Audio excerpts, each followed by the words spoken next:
Hi friends, for Math Journal today we're going to count and color. So we're going to color the correct number of objects in each set. But the first thing I do is always the same. Look at the top and write my name.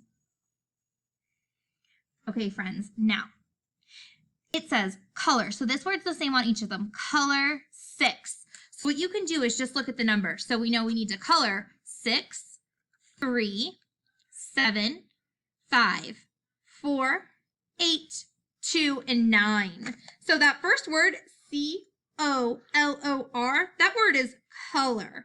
So it says to color 6. So I'm going to neatly color 6. 1, 2, 3, 4, 5, 6.